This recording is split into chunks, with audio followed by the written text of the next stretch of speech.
The laughter cut sharper than any blade. It echoed through the chandelier-lit restaurant, bouncing off polished wood and crystal glass, a sound that belonged to the powerful. Lily Carter carried her tray with steady hands, but inside her chest, her heart rattled like a bird in a cage.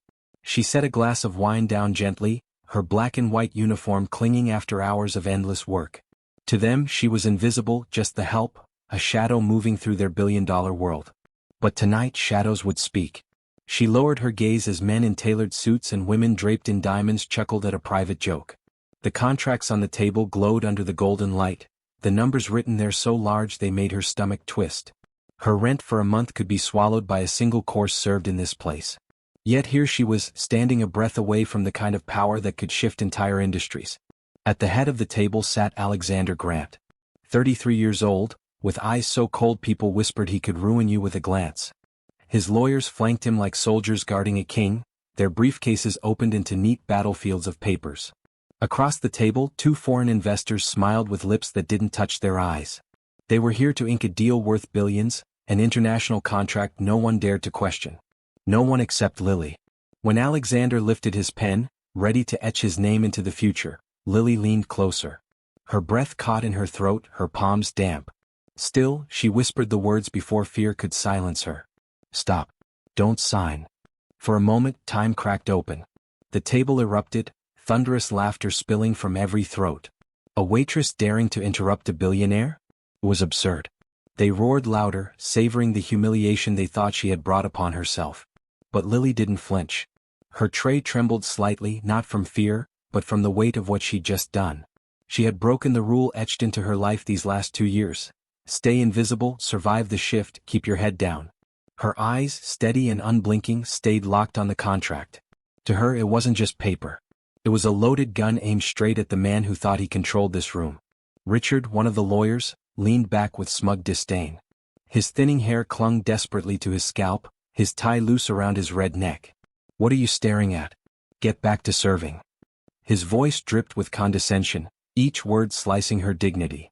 The others smirked, their eyes crawling over her scuffed shoes, her plain face. She probably can't even read a utility bill, Richard added loudly, let alone a billion-dollar contract.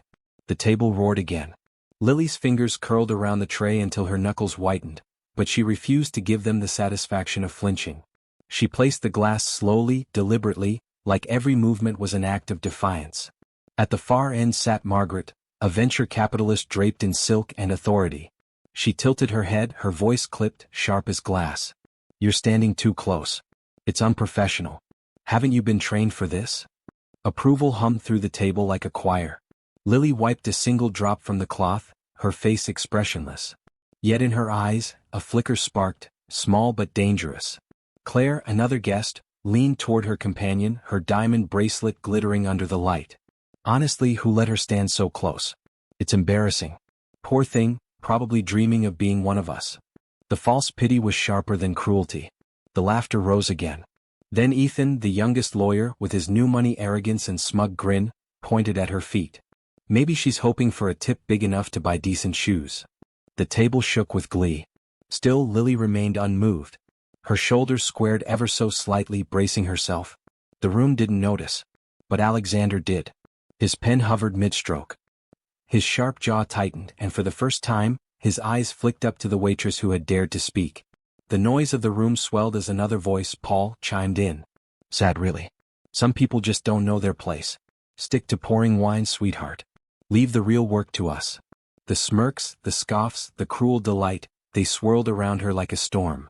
Yet Lily stood still, eyes fixed not on them but on the contract. And then, soft but clear, her whisper again. Don't sign. The laughter rolled louder, crueler. But this time, beneath it, silence began to creep. The kind of silence that comes before lightning strikes. Because Lily was not what she seemed. Once she had sat at the top of her law school class. She had devoured contracts like puzzles, dissected clauses as if they were riddles waiting to be solved. But tragedy had stolen her path, a family accident, debts she could never repay. She'd left it all behind, burying her sharp mind under a waitress uniform. But tonight, that buried self had clawed its way back. And Alexander, whether he admitted it yet or not, was listening. The laughter filled the air like poison. Suits shook their heads, bracelets clinked against crystal, and polished shoes tapped impatiently against marble floors. But Lily didn't move. Her chin lifted just enough to show she would not break. Alexander Grant, the man at the head of the storm, tapped his pen once against the table. A soft, sharp sound that cut through the chatter. His eyes, dark as slate, lingered on Lily. The others noticed. Richard smirked, sensing victory. Are we really wasting time on this? She's eavesdropping. Throw her out before she embarrasses herself further. Margaret leaned back, her scarf falling into place like armor. This is unprofessional. Allowing her to linger makes us all look foolish.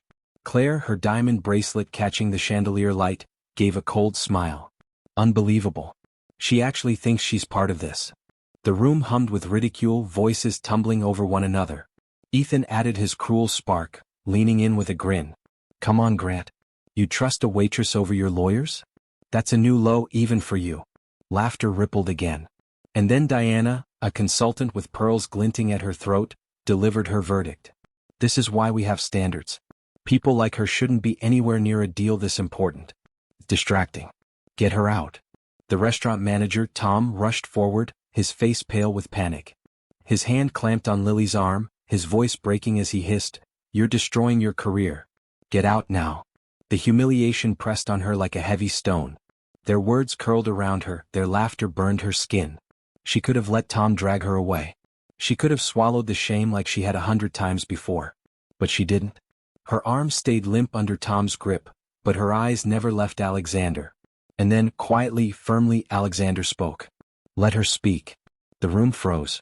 You could hear the faint clink of glasses from the far bar, the scrape of a chair in another corner. Every face turned toward the head of the table, disbelief flashing in their eyes. Alexander's tone was calm, but it carved through the chaos like a blade. All eyes shifted back to Lily. Her hands trembled slightly, but her voice did not. Appendix 14B, she said, pointing at the contract. They're forcing you to transfer technology rights with no legal safeguards. The words struck the table like thunder. Richard blinked, his face paling. Ethan scrambled through the contract, pages slipping in his clumsy hands. The foreign investors stiffened, their smiles breaking into cracks. Lily's finger stayed steady, still pointing. Her eyes burned with the precision of someone who had lived and breathed contracts, someone who had once belonged to this world. Silence settled like ash. Ethan's lips parted. His voice was small, stripped of arrogance. She's right. A collective gasp shuddered across the table. Sylvia, a financial advisor with perfect hair and a pen tucked behind her ear, broke the silence with brittle laughter. This is ridiculous.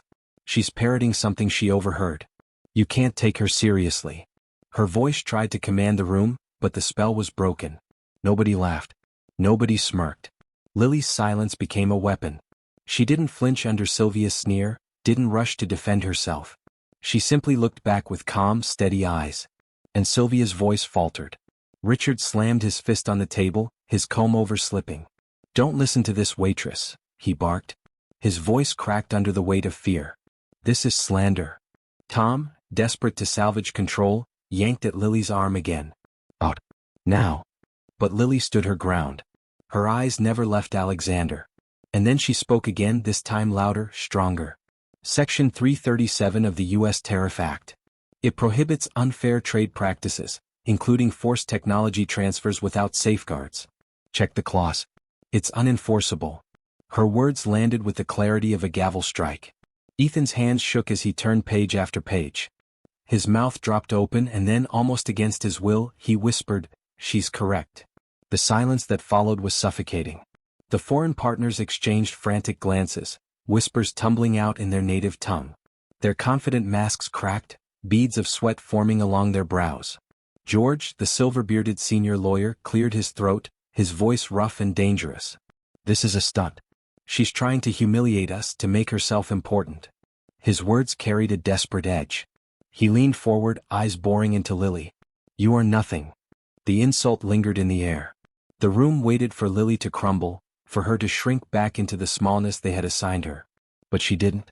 Her chin lifted an inch. Her silence burned hotter than any retort, her gaze unflinching. George faltered. His pen slipped slightly in his hand. Victor, one of the foreign partners, slammed his palm on the table. This is an insult. His accent made the words harsh, broken with fury. Throw her out. Klaus, his wiry partner, hissed in agreement. She is nothing. Remove her. The bodyguard moved forward, massive hands reaching for Lily's shoulder. For a moment, the room was a battlefield, mockery, rage, fear, disbelief all colliding. And at the center, a waitress who refused to bow. Alexander watched it all. He tapped his pen once more against the table. Slow. Deliberate. Then he spoke. If she's wrong, she loses her job. If she's right, she stays. The words sliced through the chaos. Gasps spread through the table. Richard turned white. Margaret's lips parted. Ethan froze, eyes darting down at the claws he knew betrayed him. Lily's hand steadied. Her breath leveled. And she took one step closer to the table. The storm was far from over. But the balance had shifted. The room seemed to hold its breath. Every gaze was fixed on Alexander Grant, the billionaire whose signature could change the course of industries. His pen hovered over the contract, but his hand didn't move. Instead, his eyes stayed locked on Lily, the waitress who had dared to defy the order of the room. Victor leaned forward, fury dripping from every syllable. You will regret this, he snapped, his chair scraping loudly against the polished floor. This deal is history-making. And you, he pointed a trembling finger at Lily, you are a nobody. Klaus, his wiry partner, hissed, throw her out now. She does not belong here. The manager, Tom, emboldened by their anger, shoved at Lily's shoulder, voice shaking with rage. You've humiliated me, Lily. A failure, that's what you are. Get out before you ruin us all. The table buzzed with low, ugly murmurs. Claire sneered openly. Ethan chuckled bitterly, though his hands trembled as he shuffled papers. Margaret's eyes stayed sharp, calculating as if weighing Lily's every breath. For a heartbeat, it felt like Lily might be swept away, drowned under the weight of all their scorn. But then Alexander set the pen down. Slowly, deliberately. The scratching hush of paper against polished wood was louder than any shout. He picked up the contract. His long fingers smoothed it flat against the table. And then, without a word, he tore it clean in half. The sound ripped through the silence like thunder. Gasps burst across the table. Claire's mouth fell open. Ethan dropped his pen with a clatter. Richard stared at the shredded contract as though it had betrayed him personally. Victor leapt to his feet, his face purple with rage. You're insane, he shouted. You will destroy everything. Alexander didn't even look at him. His voice came low, steady, and sharp. I'd rather trust the instinct of a stranger than sign my own death warrant. The words struck the room like a whip. Nobody laughed now. Nobody dared. Lily's eyes flicked from the torn contract to the man who had just defied them all. Her lips parted, but no words came out. Her hands trembled slightly, yet for the first time in years, it wasn't from fear. Tom, the manager, broke the silence with a shrill, panicked cry. You've destroyed my reputation. He jabbed a finger at Lily, spit catching in the air. You're a failure. Worthless. He motioned for the bodyguard, who moved forward again, this time grabbing Lily's arm with force, ready to drag her into the shadows where she belonged. But Alexander's voice stopped him cold. She's not going anywhere. The bodyguard froze, releasing his grip instantly. Tom's face drained of color, his lips moving but no sound emerging. The room tilted on its axis. For the first time all evening, the balance of power shifted, and it didn't belong to the investors, the lawyers, or even the managers.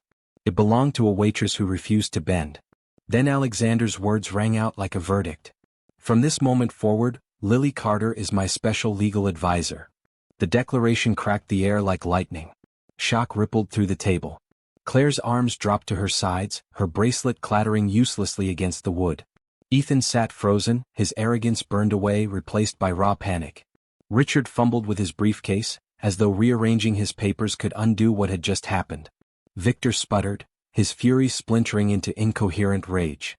But Lily simply stood there, trembling, silent, her eyes wide as though the ground had shifted beneath her. You just saved this empire billions, Alexander added, his gaze cutting into his own lawyers.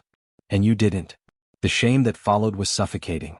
Richard looked down, his shoulders collapsing. Margaret's calculating stare flickered for the first time. Ethan pressed his lips together, unable to meet anyone's eyes. The wealthy guest draped in fur leaned toward her companion, whispering bitterly, "He'll discard her soon enough." But Alexander stood, his towering frame radiating authority. His gaze scanned the table, daring anyone to challenge him. None did. Lily's heart pounded. For years she had hidden her mind, tucked her brilliance beneath the clatter of trays and the sting of condescension. And yet, with a single moment of courage, the truth had broken free. The room, once deafening with ridicule, now sat heavy with silence. But silence wasn't the end. It was the beginning.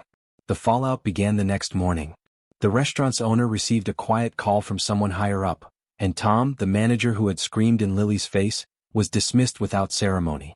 Word spread fast, everyone knew why. Richard's firm lost Alexander's account, a blow so devastating it sent shockwaves through his practice. He scrambled to salvage clients, his name tarnished overnight. Claire's venom didn't stay hidden for long. Someone leaked her cruel remarks about Lily, and within days her sponsors vanished, her social invitations dried up. Her glossy empire crumbled faster than she could post her next smile. Victor and Klaus boarded planes back to their homeland, their reputations bruised, their grand deal in ashes. Ethan survived, but only barely. He was demoted, stripped of the swagger that once defined him. Now he sat in silence, papers piled high, his grin gone for good. And Lily? She went back to work. Her uniform was still worn. Her shoes were still scuffed.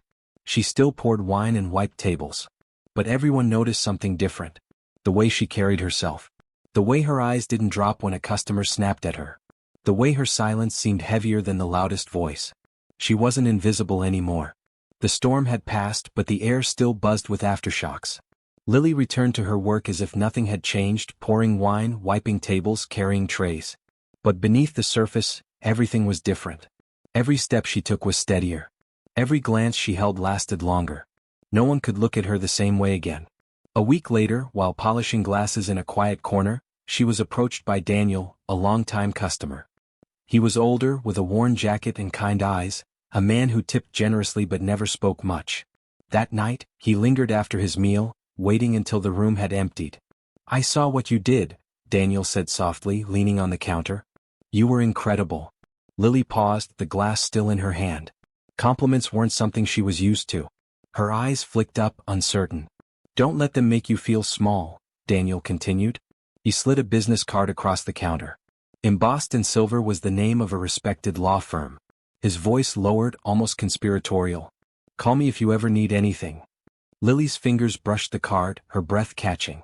She tucked it into her apron pocket, her hand lingering there as though holding onto a lifeline. Still she told no one. She wasn't ready, not yet. Days blurred together. Plates clinked, orders barked, shifts stretched long. But whispers rippled quietly through the staff. Rachel, a server who had once mocked her, now avoided her gaze. Miguel, the young busboy who had dropped a glass in shock that night, started carrying himself differently when she was near, like he had seen something worth believing in. And then the letter arrived. Hand-delivered, sealed with wax, bearing the weight of an empire. It was from Alexander Grant's office. Inside was an offer, a real position with a title and a salary that made her hands tremble when she read it. Her knees weakened, but she folded the letter carefully and slid it into her worn leather bag. She didn't run to announce it, didn't cry with joy.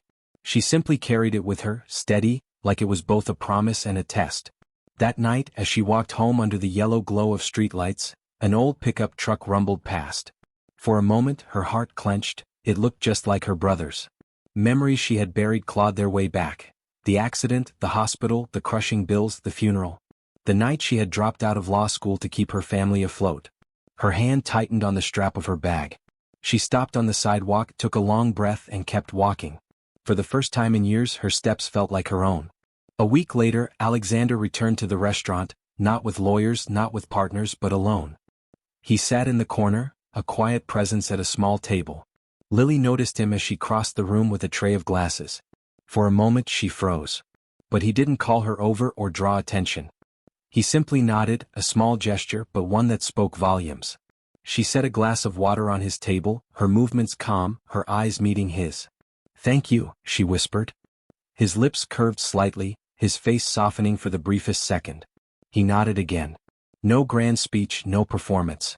Just a silent acknowledgement between two people who had seen each other clearly for the first time. The rest of the room didn't notice. They didn't need to. As Lily walked away, a man named Henry, a quiet regular who always read the newspaper in the corner, stood. He approached her with his hands in his pockets, his voice low. "You did something most people would never have the courage to do," he said. His eyes were steady, kind. "I'm proud of you." Lily's throat tightened. Her tray dipped slightly but she nodded, a small smile tugging at her lips.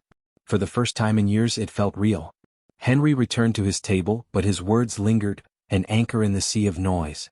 The days moved on. Deals came and went. The restaurant buzzed with chatter and clinking glasses, but Lily carried herself differently now. She wasn't invisible anymore. She didn't need a crown, a title, or applause to prove it. She belonged. The world had tried to break her, to bury her brilliance under scorn and silence. But she had stood her ground, and when the moment came she had spoken. Not as a lawyer. Not as a waitress. But as herself. Her silence had been her shield. Her courage her weapon. And when it mattered most she had claimed her place. The lesson lingered not just for her but for everyone watching, everyone listening. Sometimes the strongest voice is the one no one expects. Sometimes the hero is the person everyone overlooks. Sometimes courage doesn't roar, it whispers. And when it does, the world has no choice but to listen. So if you've ever been dismissed, pushed aside, or told you don't belong, remember Lily Carter. Remember the waitress who whispered, "Stop, don't sign," and changed everything. Because the truth is simple. You were never small. They just refused to see you. Now it's your turn to stand tall.